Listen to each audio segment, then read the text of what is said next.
Hello, my name is Anu Mitra, and I want to welcome you to CamLook, your daily dose of the Cincinnati Art Museum.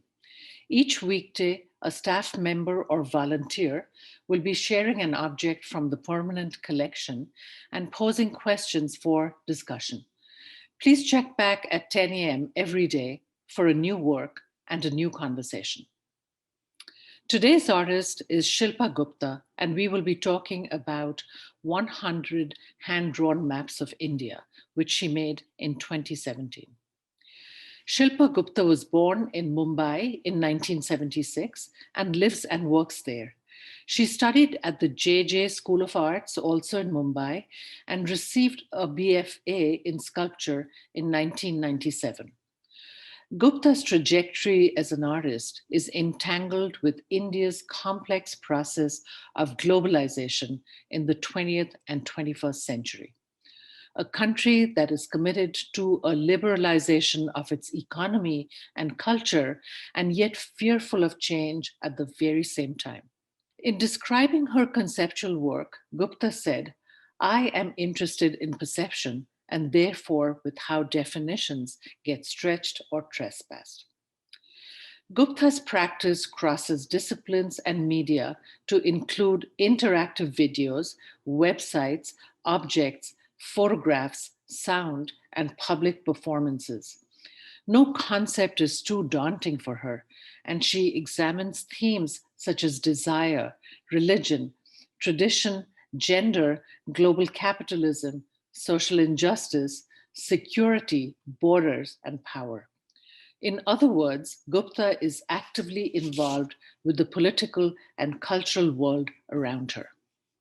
100 hand-drawn maps of India, the 2017 carbon tracing on paper, which belongs to the Cincinnati Art Museum, is part of an ongoing series begun in 2008, in which Gupta asks ordinary people to draw the map outlines of their home country by memory. Gupta created each map by superimposing 100 separate drawings of each country. In its first rendition as a video projection on a table, 100 hand-drawn maps features numerous representations of the Indian map, drawn from memory by 100 Indian adults. The variety of forms questions how political borders are created, imagined, and remembered. And it's a highly subjective interpretation of the territory of a nation and how a nation sees states skipped or incorporated with the memory of each author. Since the inception of the project in 2008, the artist has collected maps from Jerusalem, Tel Aviv, Montreal, Ecuador, and Italy.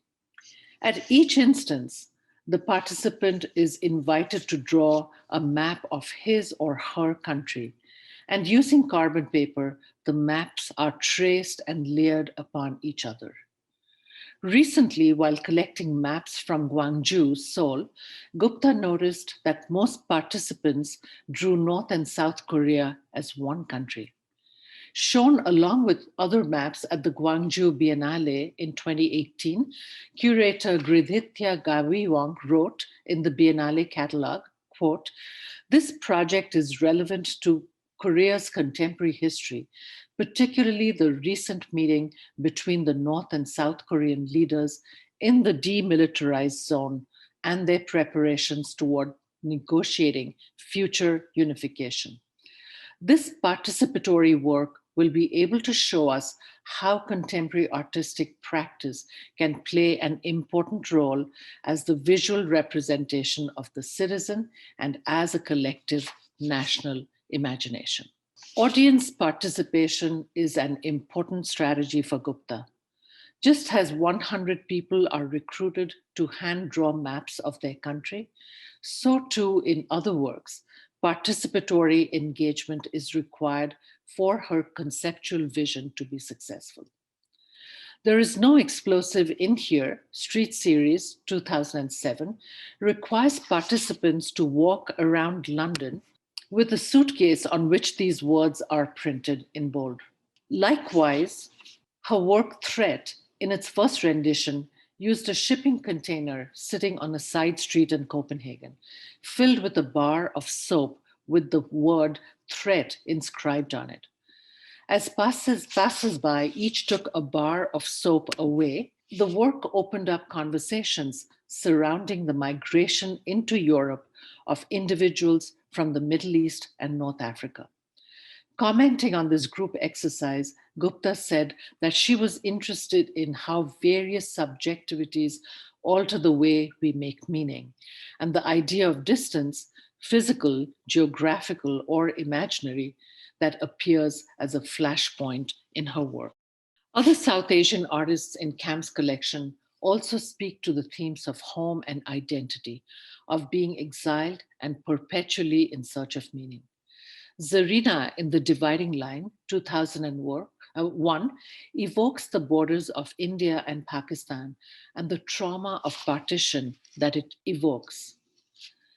Shazia Sikandar in Entangled uses the traditional form of miniatures to understand identity through the context of geography and politics. And finally, Anila Khayyum Agha, in her All the Flowers Are For Me from 2016, explores the cultural and social issues that affect women in patriarchal societies, along with the immigrant experience of alienation and dislocation. Now, as I conclude my comments to you on Shilpa Gupta, I want to leave you with these questions. What does home mean to you? Can you see yourself being exiled from home and living in a faraway country, not your own? Note down your comments below, and I will check in with you again at a future time. Thank you.